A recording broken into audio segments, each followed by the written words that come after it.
What's up, YouTube? I'm Ed. I'm Kate. We're Coffin's Critters. We're back for this week's episode. We're going to do a little something different this week. We're going to kind of talk about some of the genes that we like and what we may be working with. A little deeper dive into our collection and just show you some of our favorite things that we're working with. Because when we first started out, we just kind of found snakes that we loved ourselves. And Morph drunk. from the few pets that we had, we kind of just went all over the place. And then we decided, well, if we're going to get into breeding, we're going to need some breeder females. We picked up some that were, ready to breed, and so that we could make a little bit of return out of, having projects. And, we weren't very particular. We just wanted to kind of get into the scene. So not the way that we would recommend anyone to do that, because then we kind of had to dial everything back, find what we liked, find our passion, what projects we wanted to work in. Honestly, it's probably taken all of these 4 years that we've been owning snakes and getting into breeding to really kind of narrow things down into just a few projects. We were like, ooh, pretty, something shiny, look at this, I want this, and not really like finding, if we found a snake that we liked, we just kind of purchased it, and it may have been a beautiful snake, beautiful purchase, but we were never thought, oh, okay, what do we have at home? What are we going to work this with? So now when we look to purchase something, we basically say, what is this going to be for? What project is this? Are we going to add this into something existing? Are we going to dial back on something that we already have and focus on this? So just kind of trying to keep things narrowed down. We'll bounce ideas back and forth amongst ourselves in the different projects. What we will add, what we won't add, what we stay away from. What kind of color palette we're going for. What looks good in this, what doesn't look good in that. we tend not to follow. If you can see, we tend to pioneer our own way into some of these different projects. A lot of people are running with clown, which clown's great. If that's what you like, great. We don't necessarily jump right into clown. We don't just jump into DG. We don't just jump into hypo. We do work hypo.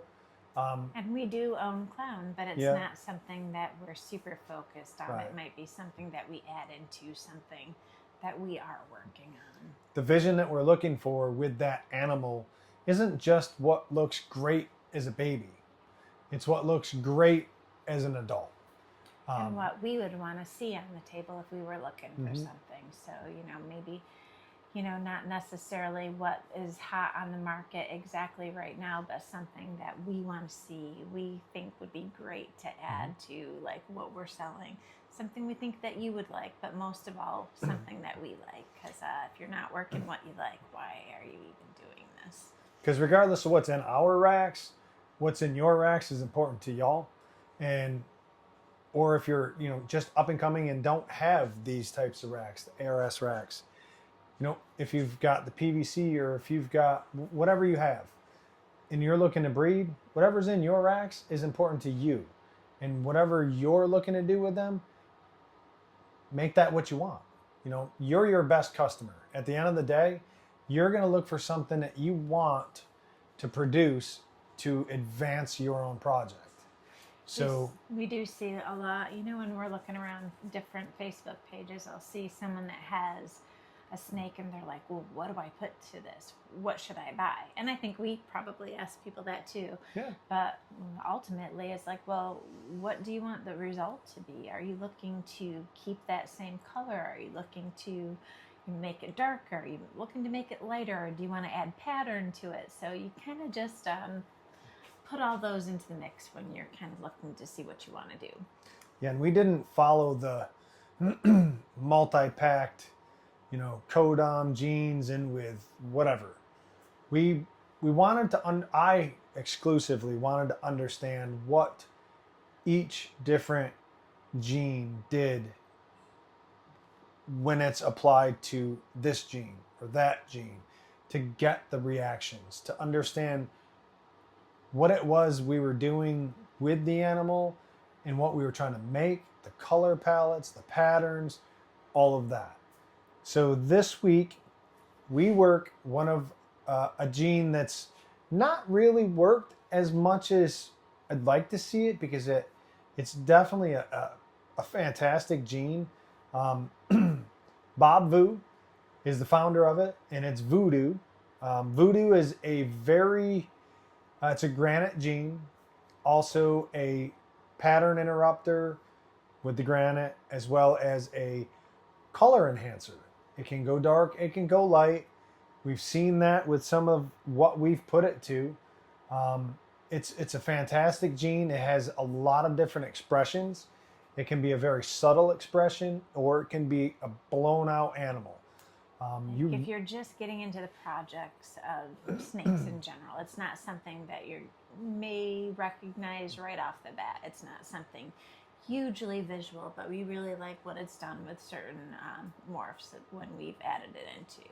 Yeah, some of our close friends, some that are in, some that are out, some that are not in anymore, sorry. Everybody chased clown with it. Again, to each their own. You know, if it's in your rack, chase it. That's what you want. We kind of went a different route. We started out with what we called Bob. He was one of the first Voodoos that was actually let out of his rack. Went to Troy, originally from Balls and Strikes. We acquired it from Troy. It was a black pastel Vudoo. He was a phenomenal eater, phenomenal breeder. We wanted to understand what Vudoo did. You know, it's great to look at in black pastel. I mean, black pastel has different variations as well, but so we started adding it into a bunch of different things, just trying to get that understanding of what it did with other genes, the colors that it created, the patterns that it created, what influenced it, what didn't influence it, all of that. And I think you'll find that Voodoo's a pretty good gene, and it's a very slept on gene, as a matter of fact. We started with it because the boy that we had was dark. We went with some dark morphs, and we mixed it with GHI, and I love it. And that was another baby that I wanted to keep, and I was like, yeah, we got to sell it. And I still think about that baby. Not that I bring it up very much.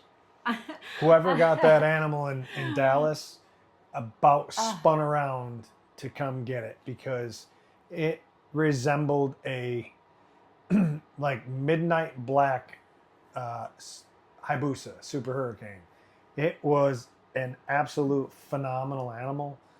Yeah, we probably should have kept, but here and there's another one that I'm gonna kind of mention that we didn't keep that we should have later. But keeping with the dark ones beyond the GHI, we also worked it with chocolate, and that is one of the favorite babies that we did hold back. And I love her. She's getting close to up to breeding size, and she is a Vudoo chocolate, and we'll bring her out to show you. But we do have some Vudoo clowns, which we do like, but it's not something that we're just going to do just Vudoo clowns. It's not my favorite variation to that. But on the flip side, after we work the dark, we're like, this is great. Let's put it into something light and see what it does. Is it going to darken it? What's it going to do? So I had the idea. Let's go to banana.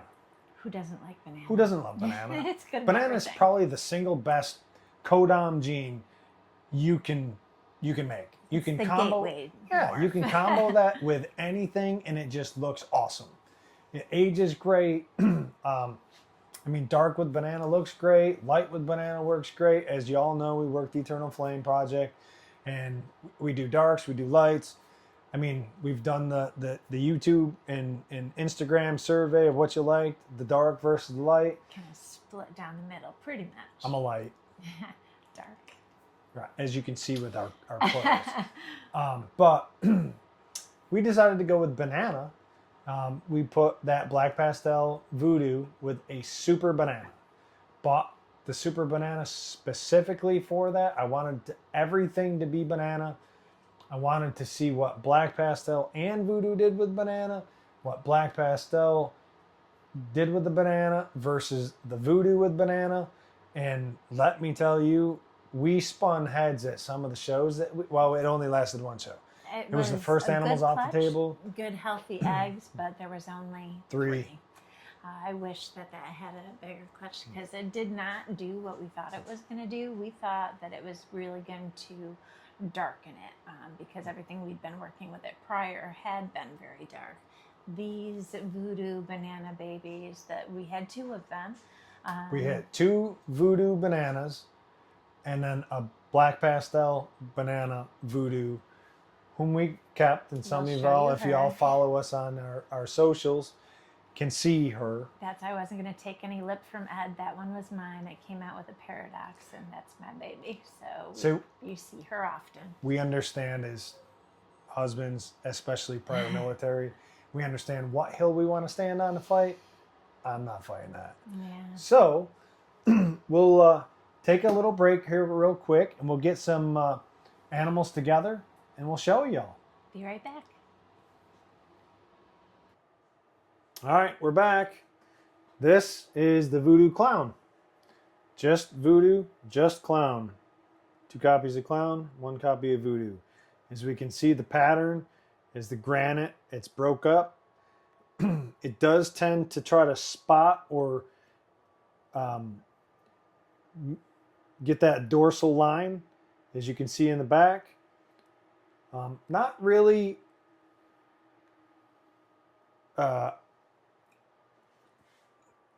glamorous, I guess, for a lack of a better term, but Voodoo Clown is something that's it's nice, and what we're going to work with it is going to be definitely worth it. She's not much of a cuddler. She just wants to go or hide. But as you can see, it does do a lot with the pattern. The color is a different color. We've noticed it does also have a sheen, as some of you that we do speak with directly on the project, it does have its own little sheen.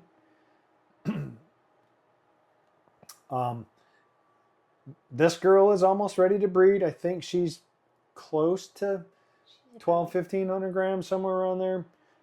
So she will be getting ready to go. If she goes this year, she'll be a late season. So we'll pause and we'll come back.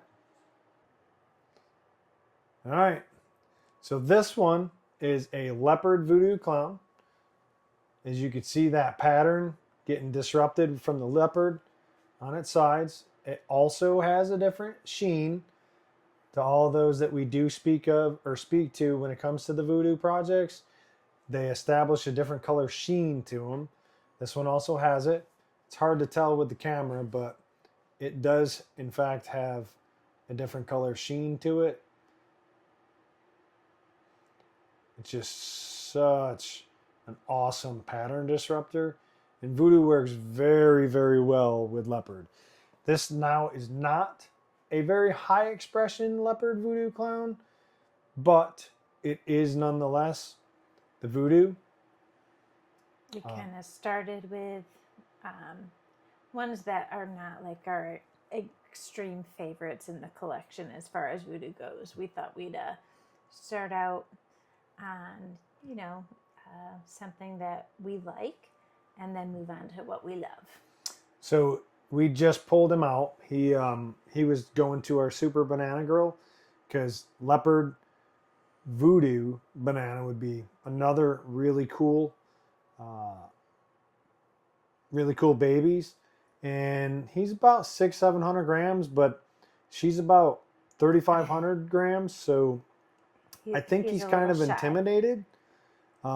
He's not really figuring it out yet. So we're going to kind of let him sit idle for a little bit, maybe throw a different boy in with her just to kind of occupy. She is growing. She's, I think, 25 grams, unless she's retaining sperm from the Black Pastel Voodoo. We shall see, though.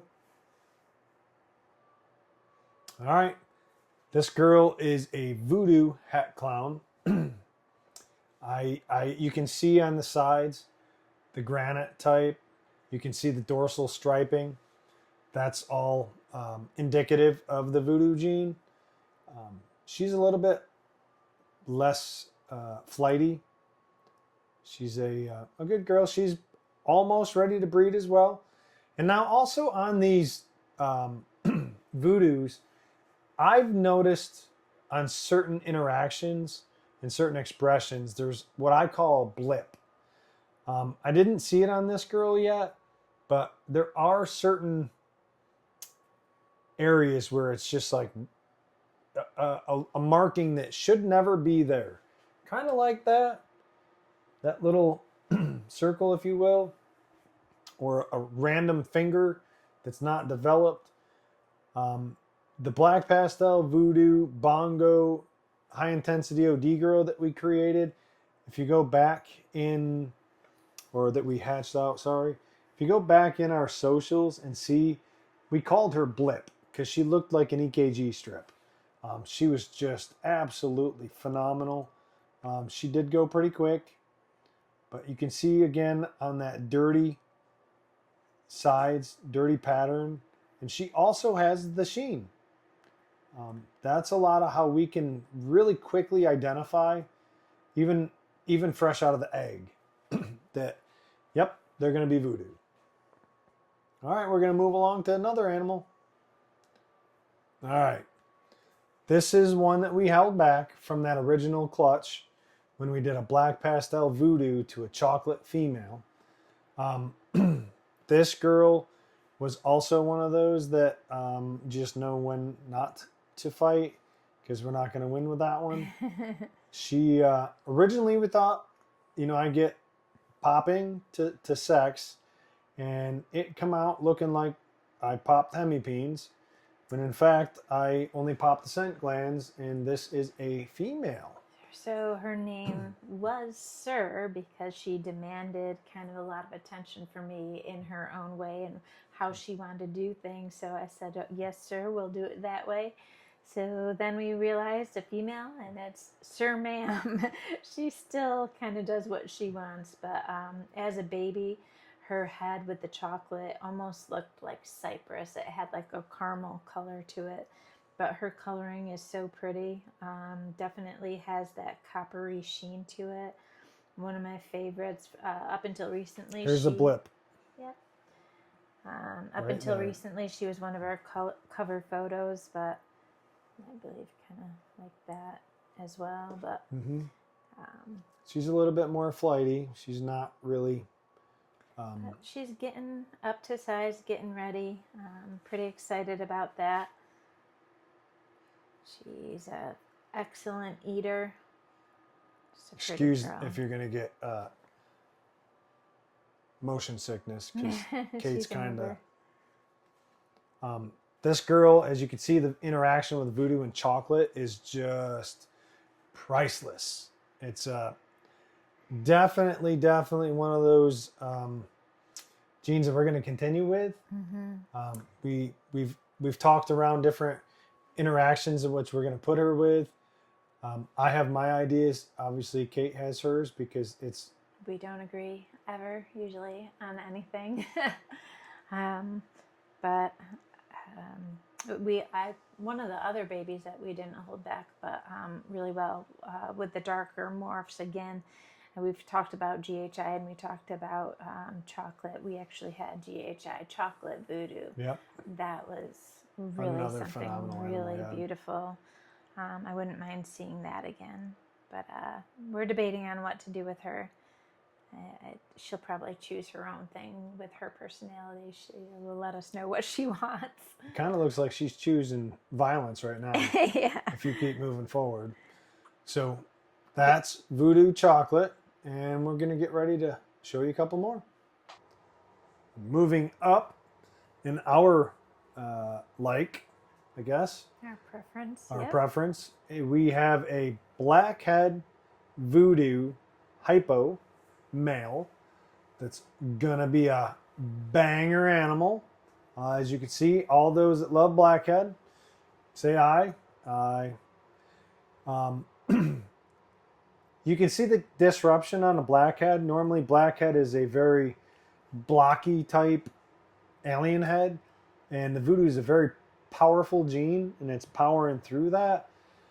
Also, it's trying to uh, dorsal stripe that. He's not the most friendly either. He's not really a striker or anything, but this male is absolutely phenomenal. Even with the hypo, that sheen still pushes through. He's going to be a definitely a workhorse when he's ready to go. So that is Blackhead Voodoo Hypo. All right, moving on. All right, and last but not least, this was our idea in trying to, like we had said earlier, trying to introduce Voodoo into different genes, and why not banana? This animal, even with my brand new iPhone, can't capture the color, but this is one thing. It's a paradox, which is also the reason why we kept it. But when we had originally hatched the 3, I sent pictures out to Bob. I sent pictures out to Troy, and they were both like, "Oh, your super banana's got pastel in it." Nope, it absolutely does not. Voodoo actually lightened the banana. I almost wish that she didn't have the black pastel in it, because without it, those babies were so pretty. They were very light. I was blown away on how light they were. Just looked like pastel coloring, like sherbet coloring almost. It was beautiful. But I love her, but just without the black pastel, just Voodoo Banana was amazing. And this girl has almost like in between her dorsal stripes, almost like a not. It's like a opacity on that dorsal stripe. It's hard to understand and comprehend what your eye's seeing, but just an absolute gorgeous, gorgeous animal. And these are some of what Voodoo does. And I mean, I ain't mad at y'all for not working it, because it gives us a little bit more room with working it. We've got lots more ideas that we want to play out with it. We'll obviously repeat the banana Voodoo that I think has been our favorite, but we've got a bunch more ideas, and just excited to see what comes of the project. And I hope you follow along and see where we go with it. And we do have a secret game plan that I'm not saying with regard to Voodoo, which I think is going to be where the bread and butter is.